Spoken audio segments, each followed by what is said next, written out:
As the game is constantly changing, the value of player development is at an all-time high. Mike Foster chose the somewhat new, somewhat uncharted route on his path to the NBA. Now, after a season with the G League Ignite, Mike went from Hillcrest Prep right to the pro development ranks. His size and skill make him a player that was set to excel ahead of his years, but what he's done with his ability is continuing to build. After his season ended, Mike headed to Memphis to work with Penny before the draft. For Penny, Mike's versatility will be his greatest attribute. At first glance, Mike is a well-skilled big, but with a closer look and some polish from Penny, what we see are things you'd expect from 2s and 3s. With what he learned after a season in the G under his belt, Penny wanted to see just what Mike had within him as a competitor. After a week in Memphis, he sees just what the future holds for Mike Foster, and it's a bright one. So it's the 2 Cents Podcast. We're back and we're leveling up. Remember to subscribe wherever you get your podcast to get every episode as soon as they drop, and stay tuned for more. What's up, everybody? Welcome back to my 2 Cents Podcast. We have a special guest, Mike Foster. What's up? Show, Yeah. man. Thanks for having me, boss. Young Mike Foster, man. I worked him out the last couple of days. Phenomenal. Anybody that hasn't seen his game, he coming for sure. Facts. All right, we're getting in. You are from Milwaukee, Wisconsin. Yes, You sir. guys from Milwaukee. Milwaukee's my type of town, man. When I go there and play the Bucks, a lot of people don't get to Milwaukee enough, man. What you gotta say about Milwaukee? As far as basketball, I see a lot of talent, but people, it's Milwaukee, so it's tough getting up out of there. So applaud the people that made it up out of there, like Looney. It's a good journey, but hey, it's tough out there. Yeah. Now you went from Milwaukee to Hillcrest Prep. I know how far that is from Milwaukee. How did you get to Hillcrest? I went to Hillcrest because the competition in the city got a little down, and I ain't feel like being one of them guys that just feel like they playing against bums. So me, I'm a competitor. I want to play against the best, so I decided to go prep. And luckily, Hillcrest Prep, I came to a couple of my AAU games, been trying to talk to me, actually talking to my guy right here, Keontae, and then we just went from there. That's good, man. What was your experience there? Like, you went there for the competition. Did you get the competition you were looking for? Oh, yeah, for sure. Definitely the first year. We had multiple. We had Puff Johnson. We had Dalen Terry. We had a couple guys there. We went to Chick-fil-A, won that. They don't speak about it, but we won John Wall and Chick-fil-A back-to-back. Got MVP with Jalen Green at Chick-fil-A. Destroyed that John Wall supposed to got MVP, but, it was North Carolina, so they gave it to Puff a little, how the politician goes. No doubt. So, yeah. I got the right competitor that I was looking for. All right. I like that. We always got to chase. Anybody that's chasing competition, man, I love. I understand that, in normal high school, guys like yourself, man, so dominant. It gets to a point to where this isn't pushing me. Yeah. Getting boring. People be saying that, like, yeah, it get a little boring. That's why I had to get out the city. And it's great for execs and everybody to see, hey, I'm chasing competition. I'm not trying to dodge any kind of competition. So what'd you say to anybody to go, well, he's not trying to play against competition? They haven't been watching me. They haven't been following my story if they say that. I understand. I definitely understand that. What about the Ignite? Went to the Ignite. You chose the G League. Had great stats. How was that experience playing in the G League? Like I just said, competitive. I want to, play against the best, be the best. It was a little grind, but it's nothing new. Playing there was tough. I got the bonuses of being there, playing against NBA guys. It was a lot of call ups this year, so I feel like I played against the best, and then just tough from there. So what did you expect going in? You expect like this is gonna be hard, or you expected for it to be like I'm just gonna? I expected coming there just compete. Like I already knew who was on my team. I ain't coming there with that chip on my shoulder like, okay, I'm gonna go out there and go for 30 every game. Nah, been talking to a lot of scouts around the league. They say they don't know if I can hold D yet. So I really went in there with a mindset of just trying to play D, but the coverage we was doing didn't allow me to show it as well. So one day, they gonna see. So yeah, you just gotta have that mindset that you have now that whatever they throw in front of me or put in front of me, I'm gonna destroy it. Yeah, for sure. And whoever doesn't believe now will believe. It's just into the show. You're gonna do that for sure. What did that experience? You spoke on it a little bit. The whole experience of the G League for that 1 year. What did it do for you mentally going into this process now, getting ready for a draft? Just like I said, it gave me preparation. We really couldn't do much because of COVID, but now I know how the G League. The G League gonna transfer to the NBA, We got roles that, you know, come from college come from high school being a man, my bad. Come from high school being a man. You know, I had sacrificed a lot, so I already know what the league going to be like.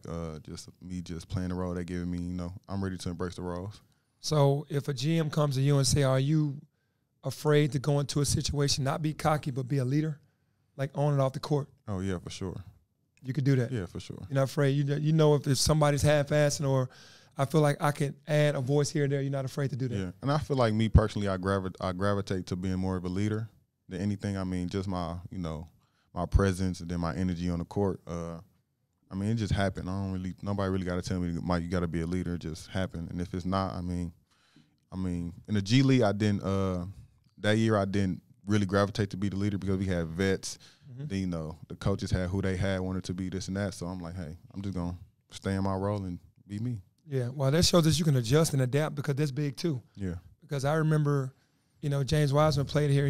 Before he got drafted, I spoke on the phone with some execs. I won't say the names.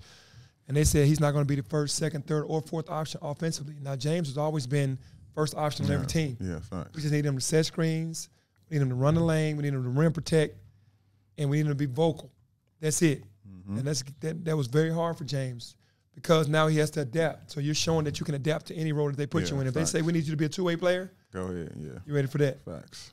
All right, I'm glad you're ready for that. I know you can do it, for sure. So from going to Hillcrest, from Milwaukee, to now where you at, take me through the process of your mental. You know, you went from Milwaukee to Hillcrest to be competitive. Did the same thing for the G League, but as a player from Hillcrest to now, where have you grown? Defense. I mean, I've been pushing myself, proud of myself on defense, telling myself, even before I even had the G League, I felt in my head that, you know, once I get to the league, I got a good body, good base. I feel like I'm going to be a good defensive player. So, but once I lock in, I feel like I can be one of the best. But, you know, just on the next level, just, you know, making my shots, becoming a pro, you know, having that mindset where, like, you know, every time you step on the court, you know, you got to go crazy. So, yeah. All right, let's take a break to talk about the good folks at Ladder. You know, on the 2 Cents podcast, we talk all the time about putting the work in, getting extra time in the gym, more shots up, studying, film, and taking care of yourself, investing in yourself. On that note, it makes sense why people get life insurance, especially term coverage, which is surprisingly affordable. Why not pay a bit each month to protect the ones you love? Invest in yourself and those around you. If you're asking yourself this question, choose Ladder. Ladder is 100% digital. No doctors, no needles, no paperwork. When you apply for $3 million in coverage or less, just a few questions about your health in an application. You just need a few minutes and a phone or laptop to apply. Ladder's smart algorithms work in real time, so you'll find out if you're instantly approved. No hidden fees, cancel anytime. Get a full refund if you change your mind in the first 30 days. Ladder policies are issued by insurers with long, proven histories of paying claims. They're rated A and A+ by AM Best. Ladder customers rate them 4.8 out of 5 stars on Trustpilot, and they made Ford's best life insurance list in 2021. Finally, life insurance costs more as you age, so now is the time to cross it off your list. So go to ladderlife.com/penny today to see if you're instantly approved. That's LADDER life.com/penny, ladderlife.com/penny. Invest in yourself and the ones you love today. No doubt. So we're going to watch some film now, talking about being a pro. Got some footage of you from this year, being a pro, and playing with some vet guys against a good team right here at Golden State. So you playing against James Wiseman right here. He's long, he's athletic. Put your body on him, made a nice turnaround. Watching you the last couple of days, the game is very smooth. Yeah, very smooth. You're not rushed. You're under control. You're making shots. You're taking tough shots and making tough shots. Fake doubling is crazy, though. Well, I mean, hey, to me, you're a guard. Yeah. I don't look at you as a big. I look at you as a guard. Because your movements are of a guard, not of a big. So I don't see bigs move like you. Yeah, that's what I be telling people. Like, I can go down in the post, but my movement is not no average. Yeah, no. Yeah. No, not at all. And then you could trail the play and then make trail threes, which is what we see every single day in the NBA with the bigs trailing and being able to make a three. Then you could get by your man and make a play for not only for yourself, but for somebody else. So I don't know what they're sleeping on, but if I'm an exec, I'm definitely hype on what I'm seeing. Yeah. Like you got this steal, gave it up right away, kept running the lane, finished. It's just basketball play. You're making basketball plays. You're a basketball player. You can't be put in a box. Ain't no big pushing like that.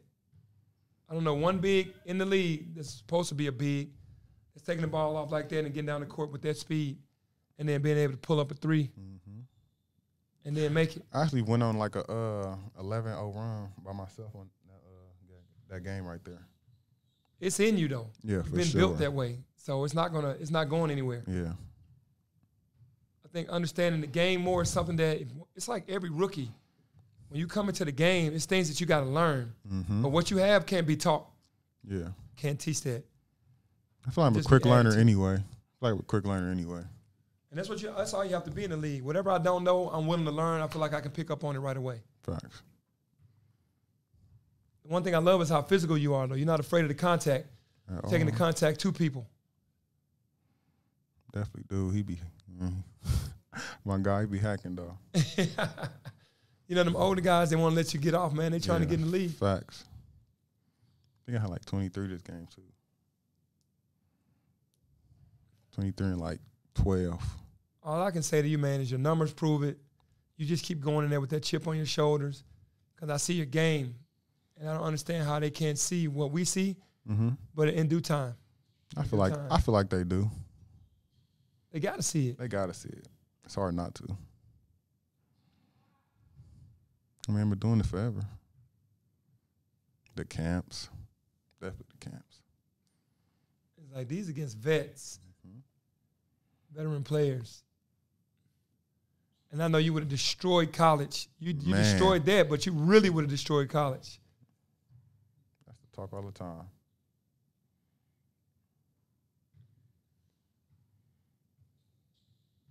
Get down the floor, get position, patience.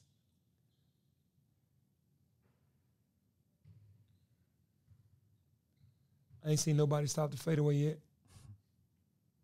It's a deadly move. Breaking it off, going into double drags. Same thing. You're definitely a matchup problem at the guard spot or at the wing spot. Small guy's too small. A bigger guy's too slow.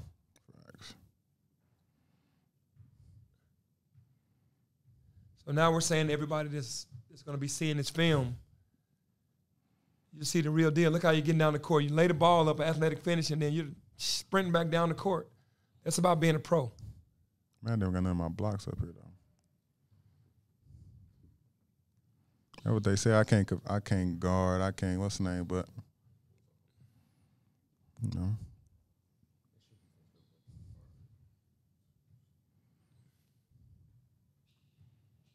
I'm going to pull up another stat. All right.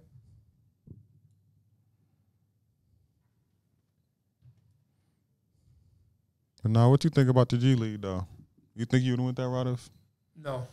I wouldn't have been G League guy. I would have went college because I like that atmosphere of the college game. You know, and then you get to the NCAA tournament. It wasn't for me. I applaud people that go because, you know what you want. And if you know what you want, then you go get it, no matter what it is. Yeah. And people that choose G League, I understand why. I just wasn't the guy that was going to be G League. I was a college dude. So I can say I was just college for a lot of reasons. I just wanted to be a part of that atmosphere, growing up watching it my whole life. And then seeing that atmosphere of guys, all these games on national TV, all the big games from back in the day when I used to watch Georgetown, Syracuse. I watched all those big games back in the day, and then leading up. Then we had a really good team here at Memphis. We were a Final Four team when I was in high school, so I wanted to be a part of that. Yeah. I could have went to the NBA out of high school, but it never even crossed my mind because I really wanted this experience. I feel that. And honestly, for me, it was the best time of my life, even over NBA, because it's so. The culture different. It's the culture, man, the fan base and the memories. Yeah, the film is good. I mean, obviously you're proving what everybody says you can't do, you're going in and proving them wrong. Right. So that's all you got to keep doing, man. If you keep doing that, they can't deny it. You come out of the box, it's just being who he is. He's not, they're putting him there. He's not, that game doesn't show that he needs to be this style player. His game shows that he can be multiple things. So to me, you keep showing them, they can't deny it. They can't deny it. That's how you get out of the box. Some guys try to put you, like he said, they said he can't play defense. Who in high school, I'm just saying, who in high school is really locking up? I go to all these tournaments around the country. As a coach, I don't see anybody in there really stopping anybody or locking anybody up, so I don't understand how they can put these labels on him. But he just keeps doing what he needs to do. I think he's going to be good. I just feel like you're going to have your time no matter what. Like once, like say somebody go down, now is your time, you know, like a pro, you got to always be ready.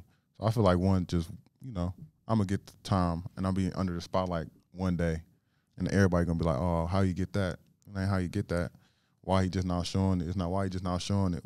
He just have never been in the spotlight at the time. That's real. So I feel like I'm going to have my time to, show everybody. Mindset, you're going to be successful, my man. I appreciate you coming on the show. Yeah. Mike Foster, you'll be seeing him soon. Peace.